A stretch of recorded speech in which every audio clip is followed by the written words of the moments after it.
Jesus nunca atraiu alguém para ser um discípulo com falsos pretextos ou promessas. Ele expôs claramente quais são as condições e também os benefícios de ser um de seus seguidores. Seja bem-vindo, seja bem-vinda ao Discipulado na Vida.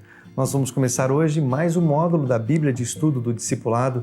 Esse módulo se chama Como Ser um Bom Discípulo ou Mentoreado. Vamos iniciar pelo primeiro estudo, que tem como tema Seja um verdadeiro seguidor de Jesus. Vamos lá? Li uma frase no livro Um Certo Tipo, do Edmond Chan, que me chamou muito a atenção. Essa frase diz assim: o cristianismo nasceu na Palestina com paixão.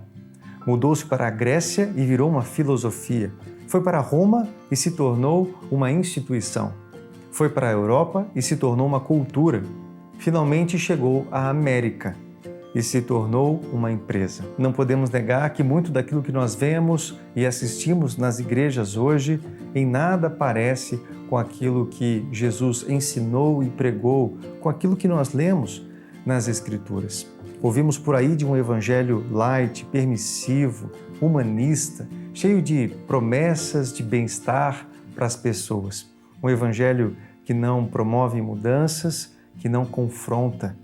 É como se fosse opcional hoje seguir ou não as ordens que Jesus nos deixou, mesmo frequentando uma igreja todo fim de semana. Jesus não deixa dúvidas quanto ao alto custo para segui-lo. Lá em Lucas, no capítulo 14, no versículo 33, ele afirma: todo aquele dentre vós que não renuncia tudo quanto tem, não pode ser meu discípulo. Jesus não está dizendo que ficaria difícil ser um discípulo dele, ele está dizendo que não pode ser um discípulo. Ele traça uma linha muito nítida entre ser um verdadeiro discípulo e ser alguém que meramente afirma segui-lo. Muitos hoje se dizem cristãos, poucos são realmente discípulos. O discípulo está totalmente rendido ao senhorio de Cristo em todas as áreas da vida dele. Ele permanece em Jesus e tem um estilo de vida comprometido e obediente.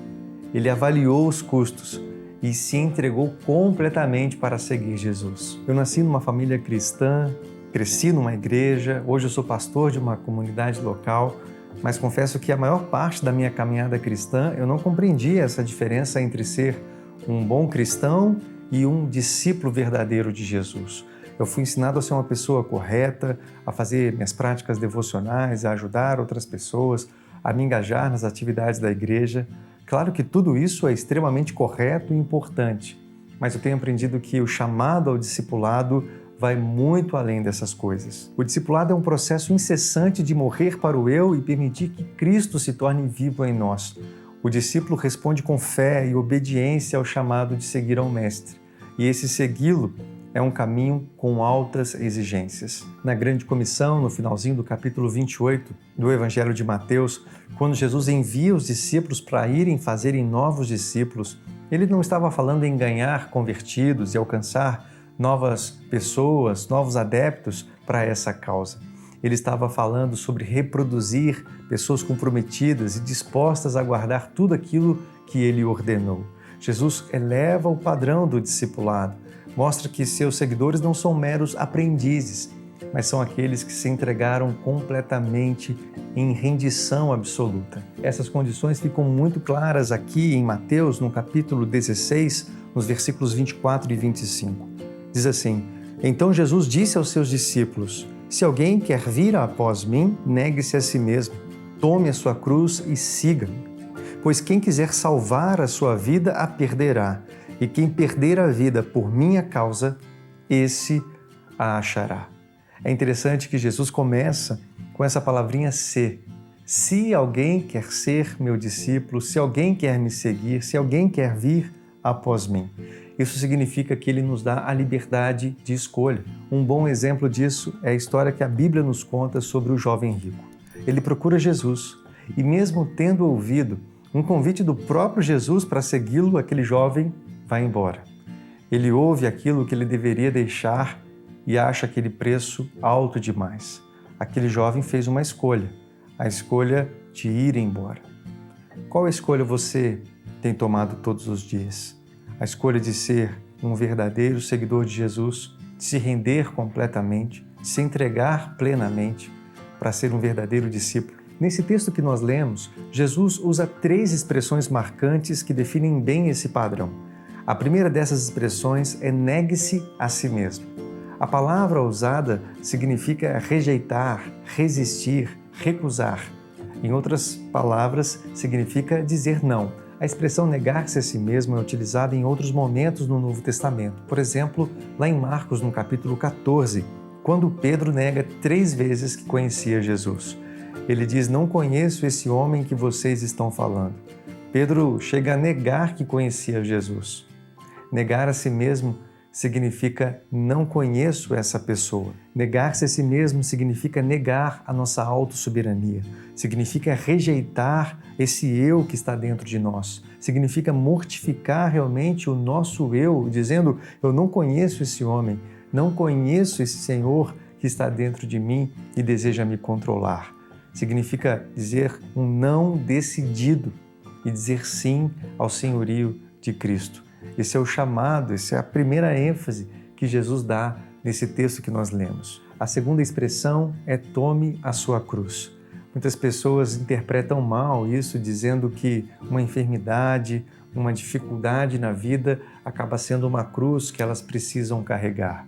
Mas o que Jesus está se referindo aqui é algo muito mais profundo. Essa expressão dava a ideia de um criminoso que precisava levar a sua cruz até o lugar onde ele seria morto, onde ele seria crucificado.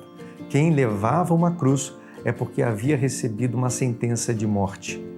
Ao carregar a cruz, essa pessoa já poderia se considerar morta, já não tinha mais interesses próprios, já não tinha mais sonhos, já não tinha mais ambições, porque a vida ali já tinha chegado ao fim. Era isso que simbolizava uma cruz e carregar uma cruz. Jesus se refere a ela dizendo que seus seguidores devem ter esse sentimento também. Devem entregar tudo, não ter mais ambições próprias, não ter mais objetivos próprios, a não ser alcançar os objetivos e os projetos do Mestre, do Senhor das nossas vidas. E a terceira expressão é siga-me. Primeiro nós somos chamados a negar a nós mesmos, depois a tomar a nossa cruz. Esse é o paradoxo. Nós nos encontramos quando nos perdemos por amor a Jesus. E como é que nós nos perdemos? Quando nós entregamos tudo, rendemos tudo aos pés do nosso Senhor. Os discípulos oram: Senhor, aqui estão os recursos financeiros, aqui está o meu tempo, aqui estão os meus dons, o intelecto, aqui estão as minhas mãos, a minha boca, a minha vida. Usa para a tua glória, usa para cumprir os teus propósitos nesse mundo. O discípulo que trilha esse caminho, onde perde tudo por amor a Jesus, ganha tudo que realmente importa. É por isso que o apóstolo Paulo escreve com muita alegria aos Filipenses. Lá no capítulo 3, no versículo de número 7, nós lemos: mas o que para mim era lucro, isso considerei perda por causa de Cristo. Na verdade, considero tudo como perda por causa da sublimidade do conhecimento de Cristo Jesus, meu Senhor. Por causa dele, perdi todas as coisas e as considero como lixo para ganhar a Cristo. Que entrega absoluta, que entrega profunda. É algo que nós precisamos experimentar também. Esse estudo me confrontou muito, tenho certeza que confrontou a você também, e agora nós precisamos aplicá-lo em nossa vida. Quando eu olho para mim, eu vejo que eu preciso ser tratado na minha autossuficiência. Tantas vezes tomo decisões sozinho, investindo no meu reino pessoal e não no reino de Deus. Eu me proponho a ter uma vida mais simples, de obediência e de transparência no meu microgrupo. Nesse sentido, eu quero trabalhar 2 questões importantes na minha vida. A primeira é não tomar mais decisões sem consultar minha esposa, meu microgrupo. Eu desejo caminhar em interdependência. E em segundo lugar, desejo fazer uma lista de atitudes que revelam essa minha autossuficiência e confessar a Deus no meu microgrupo de discipulado. E eu proponho que você faça o mesmo, que você pare alguns minutinhos e pense o que tem impedido você de ser um verdadeiro discípulo de Jesus. Quais áreas você está segurando, você está retendo? Que você possa realmente não apenas ser um bom cristão na sua comunidade local, mas que você seja um discípulo, absolutamente rendido ao senhorio de Cristo, desejoso a cada dia de obedecê-lo e ser um homem e uma mulher que faz outros discípulos, que reproduz isso na vida de outras pessoas.